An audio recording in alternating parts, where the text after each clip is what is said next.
Well, hello everyone, and welcome to Whistleblower Heroes, everyday heroes and educators sharing the information that you need to know here on Revolution Radio. And I'm your host, Ella. I always start with this. What is a whistleblower? A whistleblower is a person who makes public disclosures of wrongdoing, corruption, and crime. These courageous people often suffer retaliatory actions because of their disclosures. In the end, many of these people are often the catalyst for needed change and are eventually lauded as heroes. And I'm here to celebrate these heroes and give them a platform because shining a light on wrongdoing wherever it occurs plays an important role in keeping society peaceful, free, and just.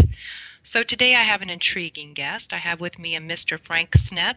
He is a Peabody Award-winning investigative journalist and broadcaster, a best-selling author, former interrogator, counterintelligence operative, and chief strategy analyst for the CIA in Vietnam. He's an ex-CIA whistleblower, named defendant in a landmark U.S. Supreme Court ruling on free speech and national security, expert commentator on the Vietnam War, national security, and the First Amendment.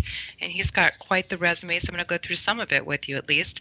He's a graduate of Columbia School of Internal Affairs, is a former highly decorated CIA agent whose bestseller about his experiences in Vietnam, Decent Interval, triggered a landmark First Amendment national security decision by the U.S. Supreme Court. His second book, Irreparable Harm, details those experiences, and he was part of the four-person team for ABC News World News Tonight that broke the Iran Contra scandal, and served as a national security consultant to the Manuel Noriega defense team. In his first year as staff investigative producer for NBC4, he reported, produced, and wrote an expose about dangerous local methane issues, which won a Peabody Award and the highest award in broadcast journalism.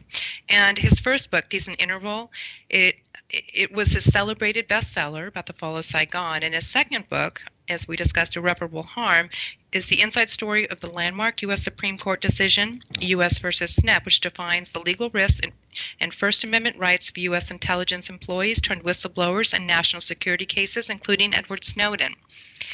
And in his subsequent 30-year career as an investigative journalist, Snepp has been on the leading edge of some of the most important stories of the era, including Iran Contra and the intelligence crisis in the Iraq and Iran. He broadcast the first stories on SEAL Team 6, and human egg donations exposed major environmental and construction hazards and political corruption in Southern California, and investigated the abuse of children and the elderly. And because of all his work, he's won every major award in broadcast journalism, from the Peabody to the Emmy to the Murrow Prize, as well as the Society of Professional Journalists' First National Amendment Award. He has worked on all three major broadcast networks. He has written for major news outlets, including Newsweek and the Los Angeles Times, and provided commentary for hundreds of documentaries on national security in the Vietnam War. And he has taught both graduate and undergraduate courses in journalism and political science. And, there's a few more things I wanted to say. He was a technical consultant for the film Spies Like Us. He co-wrote with Marlon Brando and was a technical consultant for another film. Anyway, so I realized when I was researching him, it would take half the show to go into his various accomplishments. So I know you're here to hear his story. So I just want to say welcome, Frank. Thanks for agreeing to come on. Well, it amused me as you were reciting my misbegotten history, because it seems as though I'm somebody who can't hold a steady job, which is in many ways the case. My latest adventure, and I won't bore your viewers, but it did have a touch of whistleblowing to it. I was fired by my last employer, which was NBC, because of age issues. I'm just about 75 years of age now, and I don't stop working. But ageism is a plague in this country, and so I decided to take NBC to court over age issues. And I discovered that it's almost impossible to win such a case, as it is with many other cases involving discrimination. And I'm about to write a book or a long article about how you do take on the government and private corporations in ageism cases. I read, I'm sorry to interrupt you, but, I read that it's very difficult to prove it unless they hire someone, considerably younger than you.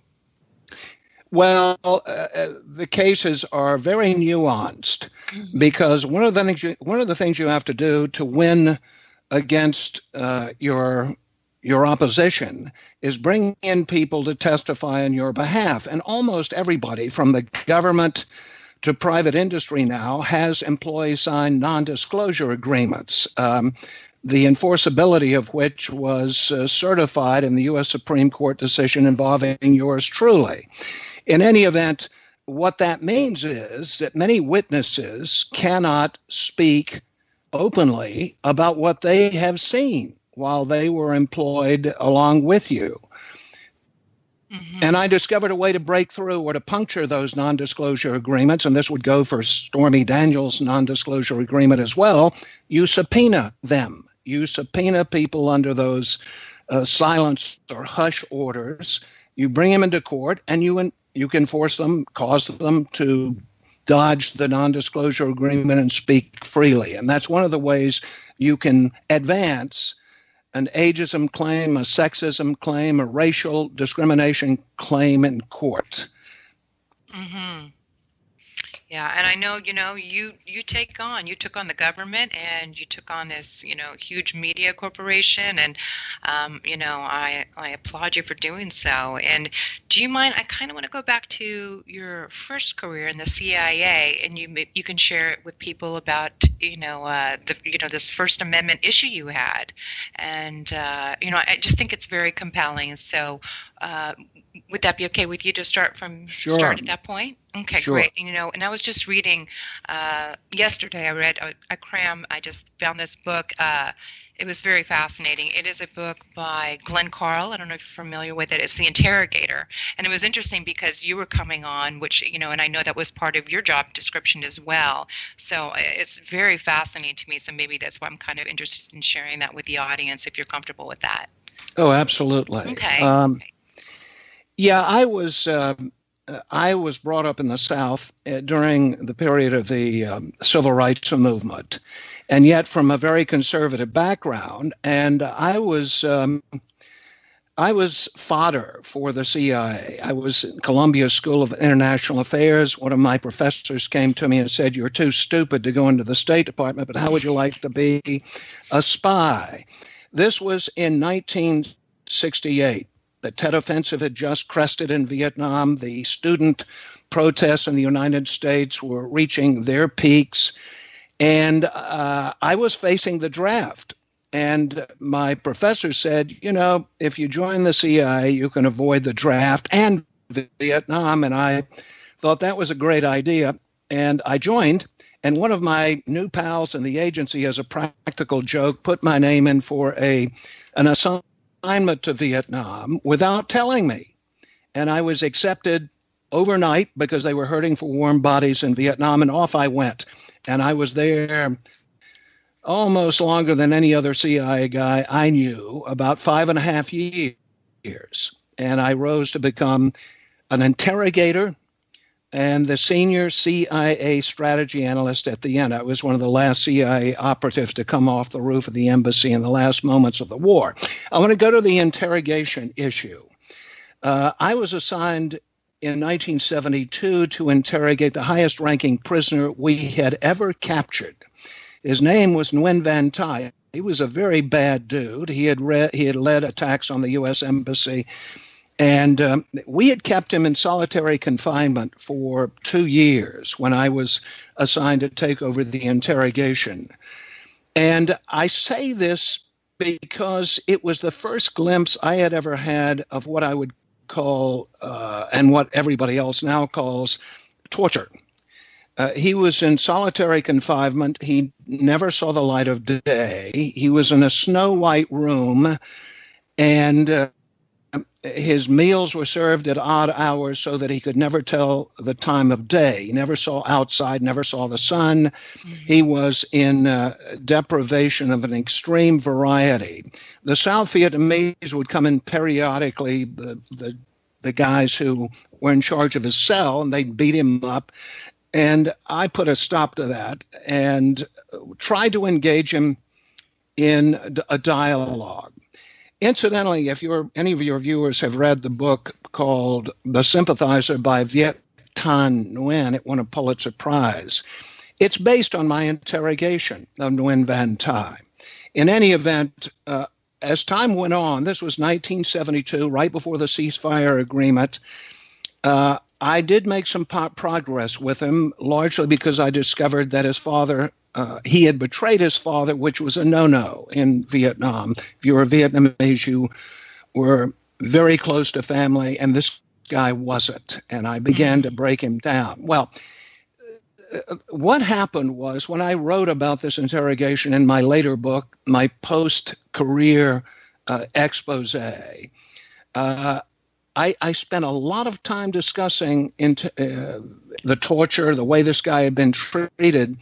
And when my book was published in 1977, do you know that no one took any interest in what I'd written about torture? Quite a contrast between then and now, obviously. So. But it was striking. I was probably the first person who had written about torture by the CIA in detail. And it forms, in fact, an entire chapter of decent interval. And yet it got no attention at all. It's quite amazing to me, because it was one of the biggest exposés or items that I exposed in my book, Decent Interval.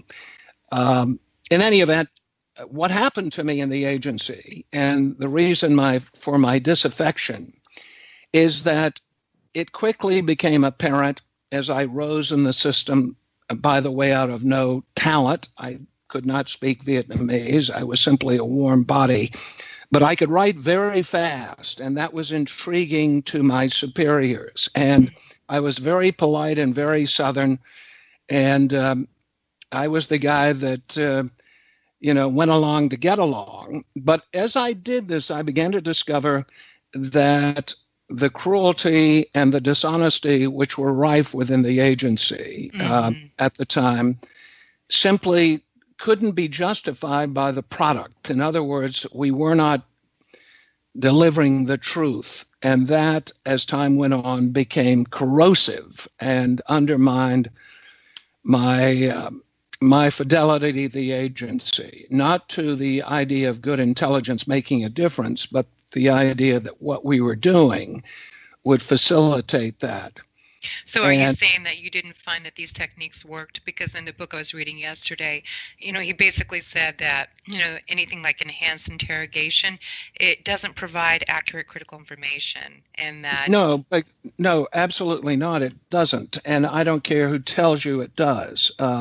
I became I was in a lot of interrogations, handled a lot of them. And cruelty and brutality does nothing but reduce the subject to an acquiescent vessel. Your subject will tell you anything simply to stop the pain. The only way to develop an interrogation, an effective one, is to approach it as a love affair. And you develop a rapport with the subject so that he or she will begin talking to you honestly. With my guy, Nguyen Van Thai, in Vietnam, what I did was I had studied French literature in college at Columbia College, and French literature in particular, and I spoke French from time to time with this guy, and I trundled out an old copy of poetry by Mallarmé, and I began discussing poetry with him. And that helped to establish a rapport, which it really induced him, as the agency finally acknowledged in my fitness reports. It produced a dialogue with this guy. It was the first time that it ever happened. But the larger lesson is interrogation works only if you approach it as brother to brother or brother to sister. You can't, if you begin torturing someone again, or using drugs, by the way, they will produce a reality or a response which distorts reality. And right. That's almost not like what a delusional state, in this, yeah, well, their perceptions are warped at that point. well, someone under torture will produce the name of a colleague or a troop location, but they cannot discuss strategy, the political policy of the other side, the people you're spying on. And that's what interrogation should produce. It should produce strategic intelligence. And during the post 9/11 period, when the CIA was going whole hog with its interrogation techniques and rendition techniques, which is simply turning your prisoner over to somebody else to torture, I wrote about this, and in the LA Times and other places, and I said, really, you must. The rapport is the only thing that works. Mm-hmm. All the other stuff is, leaving aside the morality of it, and I haven't even begun to discuss that, but it just doesn't go anywhere. The morality is something else. One time, Ella, I was dealing with my superior at the CIA in Saigon, and I walked into him and I said, sir, my prisoner is being tortured, and that's just damn immoral. And he looked at me and he said, don't ever use that word with me. In the intelligence business, it's all about relativity and expediency. I said, oh, what does that mean? Well, here, sir, my prisoner is so beaten and so injured that he can't tell me anything about what the communists are going to do. And he said, that is the argument you make, Frank. Never in the agency argue morality. People won't listen. But if you argue expediency as sort of a fig leaf for morality, if you say, hey, this interrogation, this torture just isn't producing anything, then people will pay attention and they will alter the way the prisoner is treated.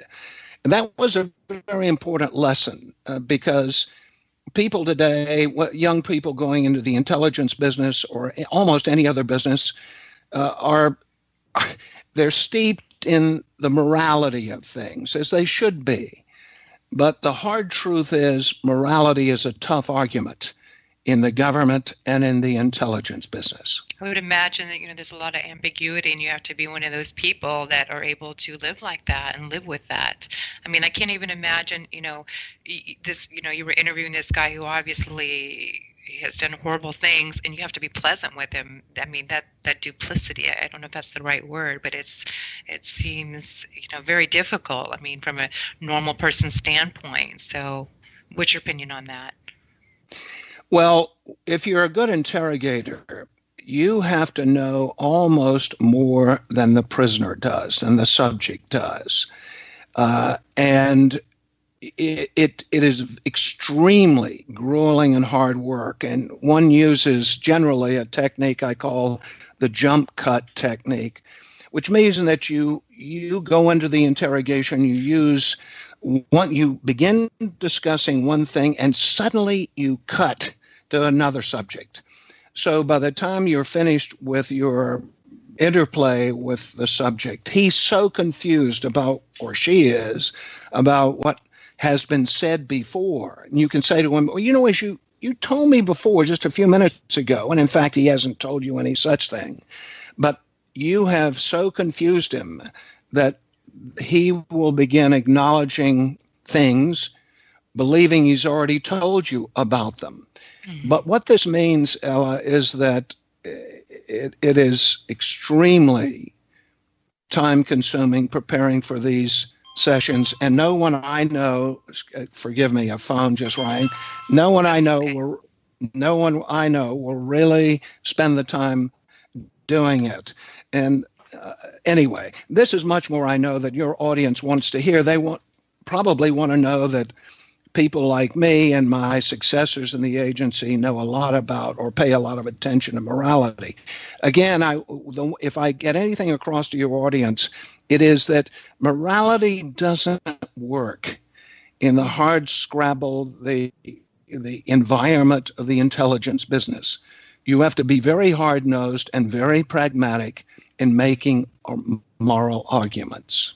Yeah, that's what I was reading, and that's kind of what I've spoken to so many people now that are, or so many men. I haven't spoken to any women yet that were doing similar work in the CIA, just different times, different points in history or different points in time. But, you guys are tough, that's for sure.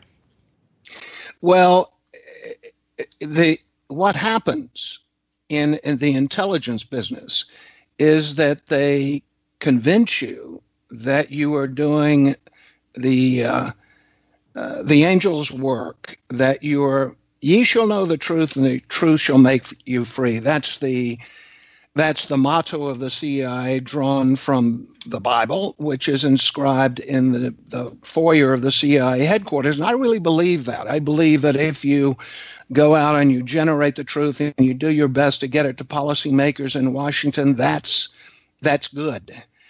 The problem is that oftentimes to get at the truth, you have to bend it, or to survive in the intelligence business, you have to withhold some of the truth. And consequently, you wind up doing what thugs do. You become a thug yourself because you're part of a system which is very muscular, treats people badly, cheats, steals, and what have you. And if there is no purpose to it, if the purpose is bent, if ye shall know the truth and the truth shall make you free doesn't guide you anymore, it gets lost, then you're in deep trouble. And I know this sounds very weird to people on the outside, but it really is very important for the intelligence operative to hold on to that ethic, the ethic of getting the truth out and getting it to the people who can make a difference. And if that doesn't happen, then you're in the wrong business. Dan Ellsberg, who's a friend of mine, one of the reasons he decided to leak the Pentagon Papers is that he felt the truth was not getting out, and he had been part of the system. He had been, a gung-ho advisor to the South Vietnamese in Vietnam. He was a Rand Corporation employee. But what got him, as he would tell you, is that the truth wasn't getting out. There was Ellsberg, Victor Marchetti, yours truly. We were part of an early generation of whistleblowers, another guy named Sam Adams. And we felt that if you're whistleblowing, this sort of jogs off the topic I was talking about, but I think it's important to let you guys know. We all felt that whistleblowing is a righteous undertaking, and that the corollary to whistleblowing is being willing to accept the consequences of your action. When Dan Ellsberg released the Pentagon Papers, he didn't run off to Europe and try to escape a reckoning. Sam Adams, who blew the whistle on the U.S. military's misuse of data concerning enemy forces in Vietnam, it's lying about the size of communist forces. He was a good friend of mine in the CIA. He blew the whistle on that. He didn't run off. He didn't try to escape. He faced the music. And when I wrote Decent Interval, it was very public. I didn't run off. I faced the music, and my case wound up in the Supreme Court. That to me is essential to whistleblowing, to being a legitimate whistleblower. And it's one reason I have many reservations about Snowden. I think Snowden is problematic on a lot of levels. But one thing that really bothers me about Edward Snowden is that he didn't face the music and hasn't come home to face it. And you may say, well, they'll throw him in jail. And so that's paying the price. That's acknowledging the consequences and embracing them. Daniel Ellsberg faced criminal prosecution. So did I. Yes. And that, to me, is the way you validate whistleblowing. When Martin Luther King engaged in civil protest, as Gandhi did, they all all stayed around to face the consequences. They put their bodies on the line for their belief. And I think that's critical to whistleblowing. And a lot of current whistleblowers, I won't say a lot, but I think that there is a sense that you can blow the whistle and get the heck out of town afterwards. That to me is not whistleblowing. That's just, well, I won't even attach a name to it. But it's very important because otherwise your message, your whistleblowing doesn't have credibility unless you're willing to face the consequences. And I have often felt, and in fact I've written, that Snowden could really have much more impact if he would come home and face the music. Now, Daniel Ellsberg and I disagree about this. Ellsberg has approved Snowden hanging out in Russia, staying there, dodging the bullet. And Dan and I disagree about this, but I remain firmly convinced that to be a bona fide whistleblower and to be credible as one, you have to be willing to face the consequences. Yeah, you gave me a different viewpoint to some degree. I mean, I can see both sides, because I know that he did, Ed Snowden, he did what Bill Binney did, and Bill Binney was his idol. And he knew of him in his own whistleblowing. And so, but he saw the consequences. Like you said, though, he didn't want to stay and face the consequences, although he has a different kind of consequence now. Well, no. You're really mixing it up. First of all, Binney has changed his ideas about Snowden. Binney initially was very critical, and in part because Snowden went off to Russia. But all of the guys, Binney and his fellow cadre from NSA who blew the whistle, Kirk Wiebe, and they did. Yeah, they stayed around. They didn't run, and I think that distinguishes them. I respect people who stick by their guns, but also are willing to take the incoming. And Snowden just isn't there. And I, very frankly, I mean, one could argue the Snowden case on many levels, whether or not he is consistent in his discussion or his presentation of motive, and so on. I just don't get him. But I do understand Binney. I understand because I've sort of been in the same place. I've been there. But going back to my original point, the earlier generation of whistleblowers understood this. And in the early days, the punishments for standing your ground and facing the music were really scary because the law was very unsettled in this area. Just to give you an idea, both Ellsberg and I were threatened with prosecution under the espionage statutes. Snowden has been threatened under the same aegis.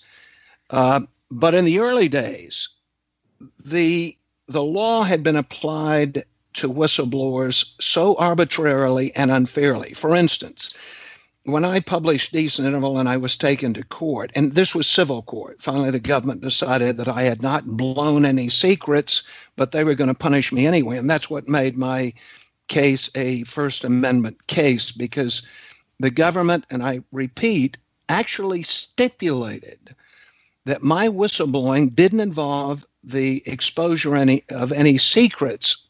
What it did was to violate the rules against unauthorized disclosures. And your audience is probably now very dizzy and doesn't understand the difference. The difference is very simple.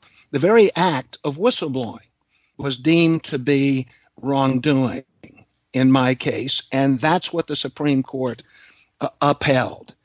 But until the Supreme Court stepped in 1980 and rendered judgment on my case, it was open season on whistleblowers. One didn't know what was going to happen to you. You might just be thrown in jail the next day.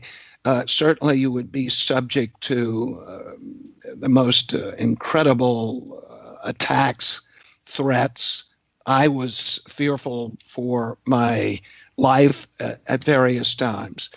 Now, that should not dissuade the whistleblower, and that didn't dissuade the early generation of whistleblowers from staying around and facing the music. And that's why I think it's really an important point to bring forward as we contemplate what Snowden is about. Mm-hmm. Can we go back to the writing of your first book and the consequences that you endured after that? Because I find it's a very interesting court case, and what happened in the end. How. Well, I'll let you share that about your book and the proceeds, the money that you made off the book. What happened was that Decent Interval was published, and to great fanfare, it was featured on 60 Minutes the day it was published. I was on 60 Minutes. In fact, you can still see the interview on YouTube with Mike Wallace. It was above the fold in the New York Times. Seymour Hersh, the great investigative reporter, broke the story for the New York Times. My book was published, and all this publicity occurred during the early days of the Carter administration. The Carter administration was under extreme criticism for the way it was handling the intelligence community. They were leakers all over the place from the CIA, and the government wanted the Carter administration, a Democratic president, wanted to serve notice that leakers simply couldn't go on and do what they were doing. And they chose me as the example, as the case they would make, because I had not blown secrets, and they could safely take me to court without having to contend with the possibility that I might blow more secrets in court. What they argued was that my simple act of publishing Decent Interval without CIA approval had violated national security, imperiled national security by creating the appearance of a breakdown in security. And your head may be twirling. You say, what the heck did that mean? Imagine what I felt like. I had no idea. The only precedent for my case was the Pentagon Papers case involving publication of the Pentagon Papers at Ellsberg's hands. And the New York Times and the Washington Post faced prior restraint, and that means the government stepping in to prevent further publication of the Pentagon Papers once it was hinted they were going into print. And the government argued there, or I should say the press argued, that you had to show that an impending publication would do irreparable harm to the national security, and you had to be able to show it with concrete proof. That wasn't the case in the Pentagon Papers situation. The Pentagon Papers were highly classified, and yet the Supreme Court of the United States decided that their publication should be prevented. That was the precedent going into my case. My book did not expose secrets. It did not do irreparable harm to anybody. Was there a reason to keep me from continuing to write? The government said yes, because if Frank continues to write, he will create an appearance of a breakdown in security which could tempt other whistleblowers into exposing real secrets. Very dizzying charge. It succeeded in persuading the Supreme Court of the United States for this reason. My case reached the United States Supreme Court in the midst of the Afghan crisis. Russia had invaded, Soviets had invaded Afghanistan, on the heels of the Iran hostage situation, and right after leakers on the Supreme Court's own staff had leaked enough information to produce a book. It was written by Bob Woodward, and another guy. And the Supreme Court justices were furious. So they wanted to serve warning to their own leakers, and my case was it.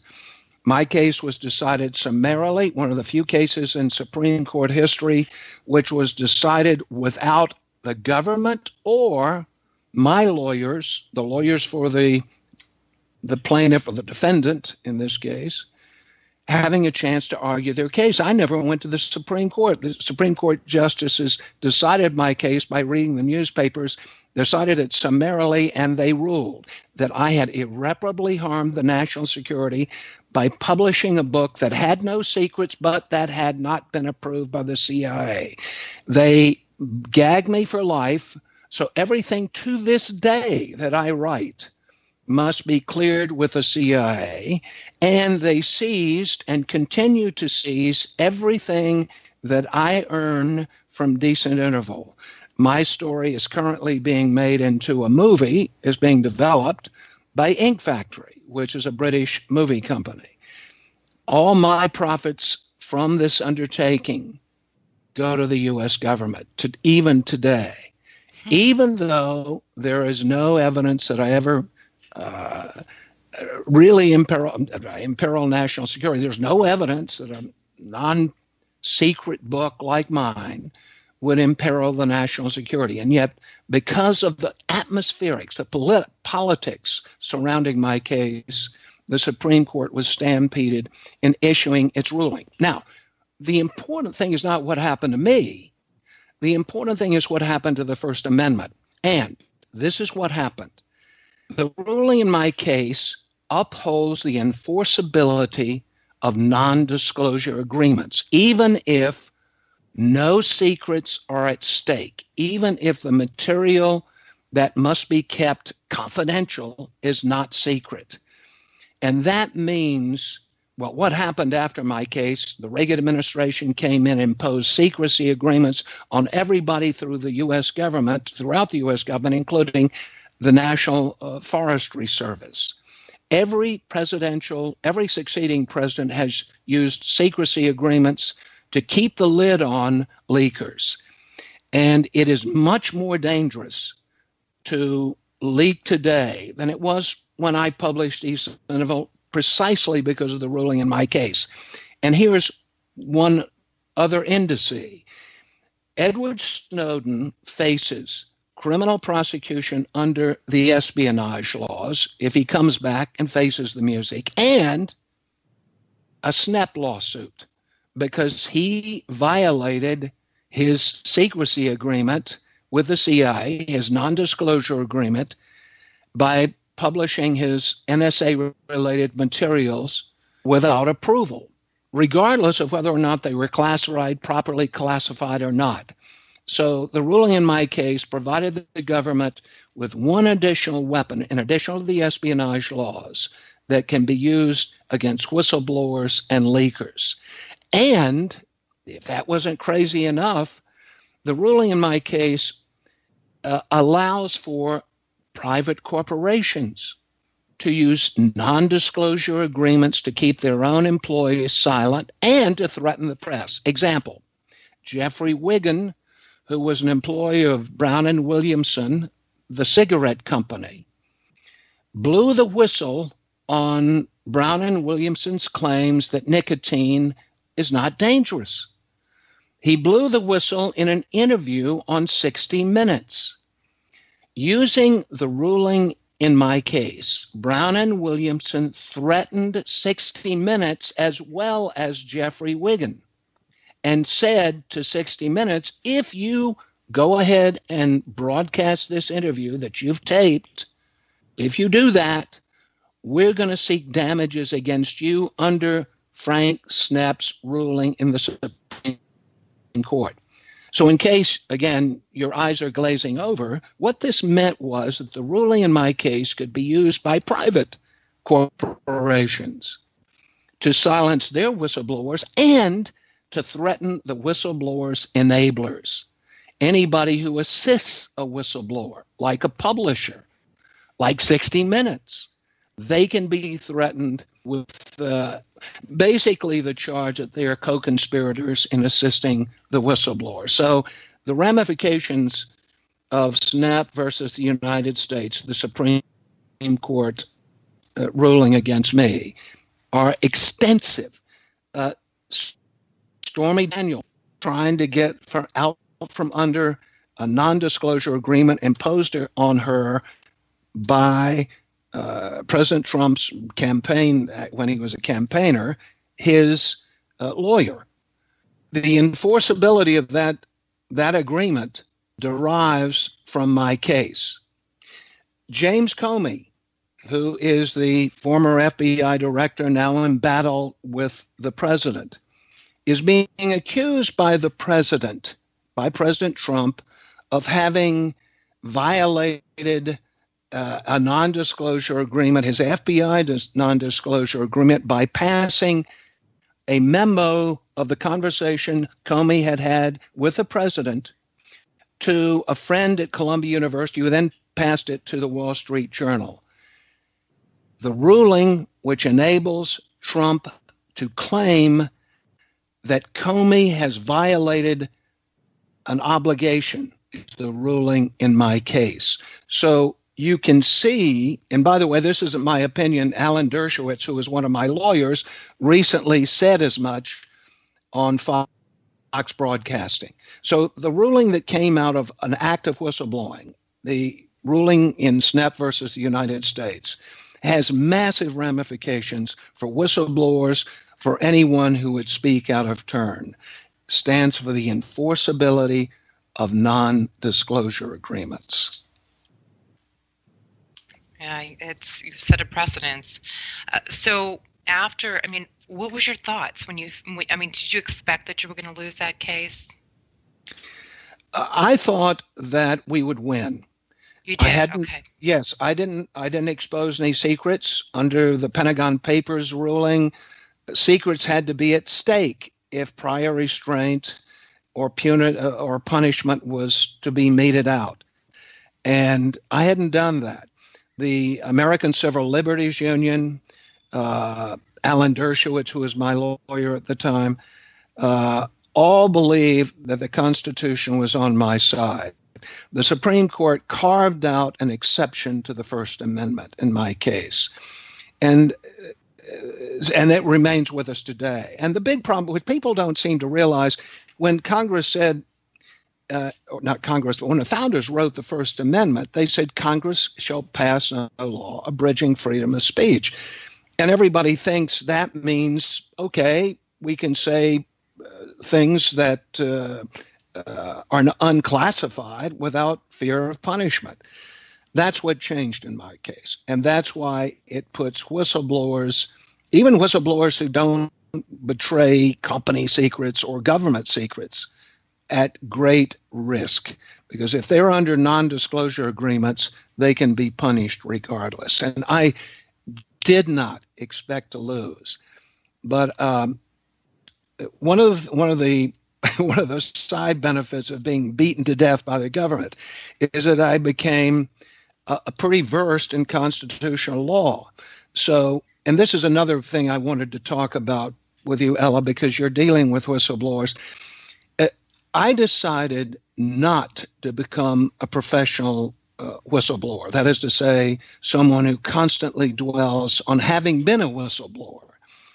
Daniel Ellsberg has spent his life sort of being a whistleblower. Victor Marchetti, who was a CIA guy, one of the early whistleblowers, he spent the rest of his life being a whistleblower, always in that guise. I decided to go beyond that, to go back to journalism and to carve out a new career. I think that's extremely important for people who find it necessary to blow the whistle on people. Don't sacrifice the rest of your life being whistleblower. A whistleblower, being a shadow of your former self, playing that whistleblower role. It'll drive you crazy. And I am convinced, and I really got beaten up on by the government. I was called, when somebody says you've done irreparable harm to the national security, everybody thinks that you're a traitor to the country. Everybody today thinks, at least a lot of people think, that Snowden is a traitor to the country. They think Benny is. And it's a horrible thing. If you're a patriot and you are whistleblowing for patriotic reasons because you believe the truth can make a difference in our society and this truth needs to get out, it's pretty rough to be treated as if you're a hostile spy. But that's the danger. To save your sanity, you have to move on. You have to do something else. I went back to journalism. When I was a kid, I had worked for Mike Wallace at CBS when I was in college. Huh. And I had worked for Walter Cronkite. So I had, and this was in the 1960s. And so I was surfeited on journalism. I loved journalism. And so when I left the CIA, I went back to journalism and thought, this is what I'm going to take my passion for the truth and harness it to investigative reporting. And that's what I did. I think it's so important to the frame of mind that the whistleblower carries with him. He feels punished. He's resentful. He is emotionally caught up in his self-justification. You got to move beyond that. It's very dangerous, I think, psychologically, to remain sort of or become sort of the professional whistleblower. And I tell friends who call me, who ask me, I'm thinking about being a whistleblower. What does it mean? I tell them it's hell. People are going to leave you. Your marriages are going to fail. Your friends are going to leave you. You will be viewed as a pariah, and there's no way to turn it around. Number one, you must face the music. But number two, you must make up your mind to move beyond it and find another purpose for your existence beyond the cause you've embraced in the beginning. Otherwise, it will eat you up. Yeah, and you definitely did that, and you did an amazing job, and you've won, looks like dozens of awards, and so I commend you on that. What do you have planned? What's in your forecast now? What are you looking on doing? Sounds like a film is in development for you, maybe another book? Well, I believe that you never stop seeking the truth. And I'm working on something right now about how to bring ageism cases against large corporations and the difficulties that discrimination cases pose to the plaintiff. They're very hard to win, as we were saying in the beginning. I'm also writing and I've just finished producing a documentary featuring someone I worked with in Vietnam. We've gone back to a topic that always interested me, which was how little we understood our allies in Vietnam. We understood the enemy almost better than we did our allies, the South Vietnamese. And the problem is that we never learned the lesson of the importance of getting to know our friends. We've waged war in Iraq. We have waged war in Afghanistan. We often harness our interests to people we don't know, scumbags. We harnessed ourselves to the Sunnis in Iraq. General Petraeus generated the Sunni awakening. But what that did was to align U.S. interests with a bunch of people who had worked for Saddam Hussein before. In Afghanistan, I had a brother who served in Afghanistan with the embassy there. And it's amazing, so many of the problems that we encountered in Vietnam have been replicated in Afghanistan, in part because we never get to know our friends, our proxies, our stalking horses. We simply embrace them, and we're surprised when they are corrupt. They don't represent our values. The lesson Vietnam taught that I think has gone unlearned is that we must get to know our friends as well as our enemies when we harness our interests to them. So I'm putting together a study with a friend of mine and a documentary on what we should know of our friends in future and current conflicts before we get involved too deeply. So to sort of make a larger point here, it is that you never stop searching for the truth if you are somebody who believed in it enough to be a whistleblower. But again, don't keep getting caught up in the old cause. Find new ones. And that's what I do. I'm nearly 75, and I will die on a white horse. I think that's very important. Never quit, but find new causes. And the lodestar for me is getting at the truth and getting it out so that a difference can be made. And if I were still in active journalism, I'd be in Washington. I'd be pursuing all the scandals surrounding the Trump administration. I think one way you would cover this as a journalist is head off to Europe. Tap into foreign sources, to foreign intelligence sources, because they know a lot about what Trump was about and where the bodies are buried. But that's what I would be doing. And a lot of young journalists come to me and say, what should I do? Go abroad, especially focus on global warming, become the world's greatest journalist on global warming. Find yourself a lodestar to pursue. So again, that's what I do even now. And it comes from, I think, probably having a tougher hide than some people. That's not a bragging point, by the way, because it's costly.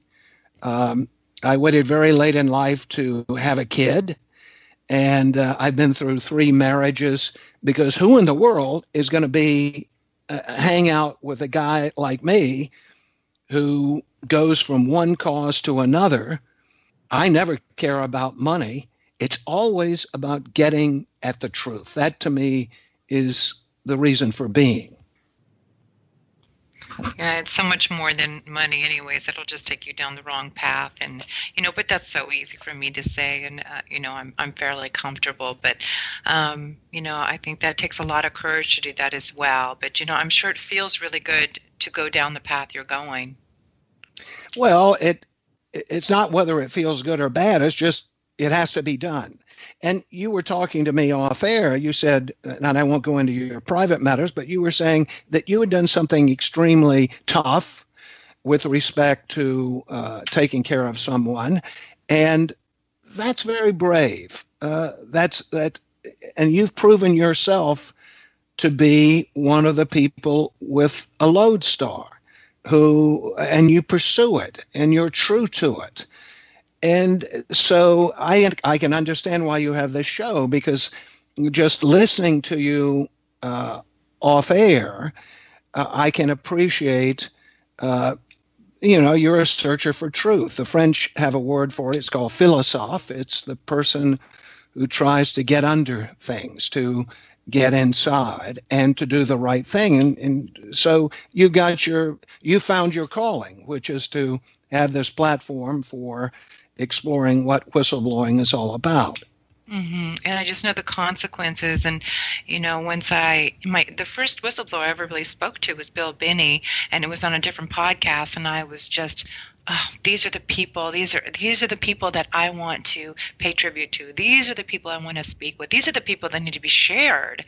They have integrity. They teach you, doing the right thing despite everything, and all those, I guess it's just noble. The word nobility comes, the original nobles did noble acts, and I have a family that's European, and so that was very important, being noble and trying to do the right thing, and that's what was role modeled to me. So I think it's important to highlight people like you and people that are whistleblowers that have taken all these chances and in the end have done the right thing. And then also the piece that there can be a catalyst for change. Because how it is with corporate corruption. Even I had a guest, and at this point he saved the consumers $100 billion a year. So sometimes it's extremely necessary just to protect, the population, or to change a system that isn't working or that is consumed by greed. Well, it's not merely necessary. It's the only way our democracy can function, particularly in the days that we face now. The regime that we face right now is anti-truth. And it is a time when the only saviors are those who are going to to ferret out the truth and make it available to the press and to the rest of us. The problem, well, the problem is the government now has many more tools and is much more ingenious in being able to crack down on people who want to get the truth out. So it takes a lot more bravery. It takes a lot more gumption to carry the truth forward. Well, our show is closing out now, so I want to say thank you for sharing your truth. Do you want to plug your website and your book real quick? franksnepp.com is the website. Okay. And also, please remember to donate to our station, freedomslips.com, here for Revolution Radio, and I'll see you guys on Friday. Thank you, Mr. Snepp.